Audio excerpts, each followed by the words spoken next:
My friend, we're going to be doing the E major. E major has 4 sharps, F sharp, C sharp, G sharp, and D sharp. When we play through these, they need to be sharpened or flattened accordingly.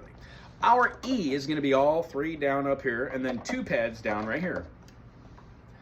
When we play the F pad and lift our middle finger, we get the F sharp. Now, granted, you can also just move your fingers and teeter-totter between the two. That works too. E, lift a finger, it's F sharp.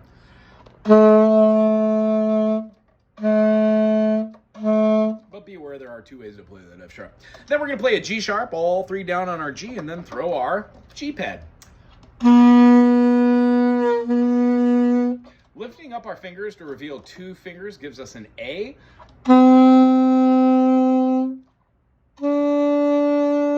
1 finger, when we lift it, goes to our B. Our next is going to be going to a C sharp, so we take all of our fingers off and play it open. Remember to keep your finger on the thumb pad and on the thumb hook on the rest to hold it so it doesn't fall. Our next note is going to hold down all of our pads to make a D and then throw the E pad down. When we get this E pad going, it raises it up.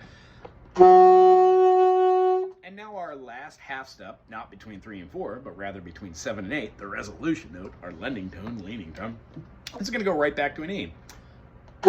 What I would suggest if you are a beginner at this, practice it with breathing skills. Take a deep breath, try it with whole notes, then half notes, then quarter notes, then eighth notes. Remember, when you tongue the reed, that gives you your individual notation without actually having to cut off the airflow. Meaning, you get a multitude of different notes, and that's what helps with phrasings later. Okay, let's play it up through.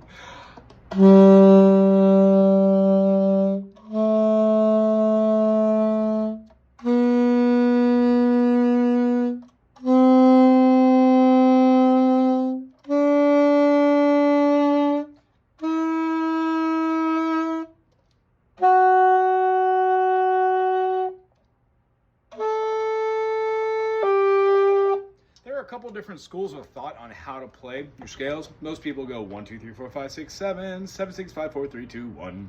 Sometimes if you go above the scale and down below, it helps get those fingerings change the way that we view our note choices, I guess, in the end.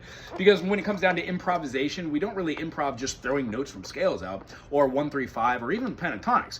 We utilize those concepts with each other in different patterns. So instead of doing a pentatonic out of the key of E, playing 1, 2, 3, skipping the 4, playing the 5, playing the 6, and back to the 1, we get our pentatonic system, but it sounds just so robot-y, cutty dry when we're just playing the 1, 2, 3, 5, 6.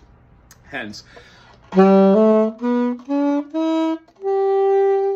it becomes something that you'll start hearing in music because a lot of music is based off the pentatonic system, but doing those notes out of order actually breeds improvisation. So if you've got a backing track being laid down, make sure 1, you're in the right key, and 2, if you don't know how to transpose or modulate, maybe watch one of these videos on my channel, or Google transposition for woodwinds. It'll show you all the different ones. It's much easier to transpose for a B flat instrument. However, alto and baritone are in the same key, so 2 birds, 1 stone. Hope you enjoyed today. Thumbs up, subscribe. If you have anything to say, put it down below. Keep it classy.